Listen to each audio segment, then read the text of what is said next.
اچھا پھر ٹوٹکا بھی بتا دوں ایک چھوٹا سا.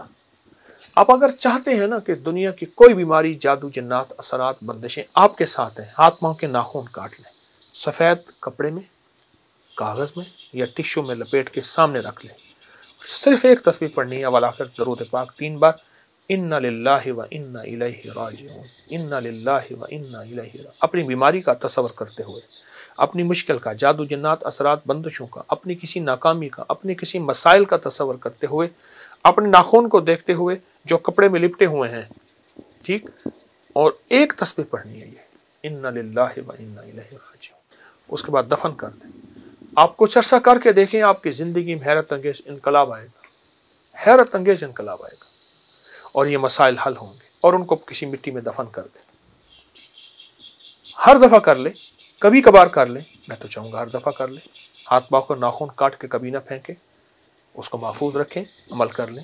چند منٹ کا عمل ہے، اور چند منٹ کا عمل آپ کو زندگی میں بہت نفع دے گا، بہت فائدے دے گا. اچھا ایک عمل کر دیجئے گا، بلکہ 2 چیزیں بتاتا ہوں، 2 کر لیجئے گا. جو شخص یہ چاہتا ہے نا کہ مجھے تنہائیوں کا تقوی ملے، اور میری نظریں، میرے کان، ناک، میرے جذبے، وہ کیا کرے؟ ایک بار سورۃ الحاق کو متکاثر پڑھ لے. ہر نماز کے بعد پڑھ لے، صبح شام پڑھ لے، دن میں بار بار چند بار پڑھ لے. ایک بار صرف سورۃ الحاق کو متکاثر. میں نے اس کی بڑی تاثیر دیکھی.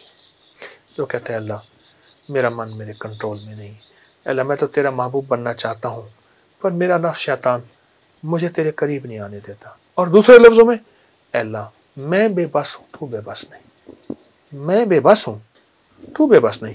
وہ سورۃ الحاق کو متکاثر سے دوستی کر لے. بہت کمال عمل ہے، بہت زبردست عمل ہے، اور بھی اس کے بڑے فائدے ہیں. دوسری چیز یہ ہے، دوسری چیز، اس چیز پہ بھی آپ ضرور توجہ کیجیے گا.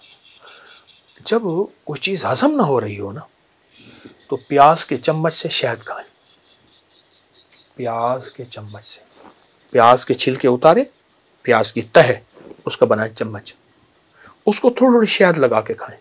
کوئی بھی چیز جب ہضم نہ ہو رہی ہو، اور ساری ہاضمے کی گولیاں پھکیاں، الٹیاں ہوں، فلاں ہوں، موشن ہوں، فلاں ہوں، بس چاہے شہد کے چمچ سے، پیاز کے چمچ سے شہد 2-3 چھلکے کھا لیں، تھوڑی سی شہد لگا کے کھا لیں، وقفے وقفے سے، وقفے وقفے سے. آپ اپنی صحت کو دیکھیں گے، کمال صحت ہوگی. پیاز ہر جگہ میسر ہے. ہمارا پیاز تو کچھ نہیں. میں روس کی ایک ریاست میں گیا، وہاں تو پیاز ایسے تھوڑا سا اٹھایا، ناک اور منہ سے پانی، اتنا تیز پیاز ہے. میں ایک اور جگہ گیا کسی ملک میں نے وہاں لہسن پڑا تھا، وہ منہ میں ڈال لیا غلطی سے. یا کریم، ہمارا تو پیاز ہی نہیں رہا، وہ دیسی پیاز ہوتا تھا. جو میسر ہے اس کے بڑے فائدے ہیں. پیاز کے چمچ سے شہد کھائیں، انشاءاللہ فائدہ ہوگا. اور روحانی عمل میں نے آپ کو بتایا ہے، اس کو بہت فائدے ہیں.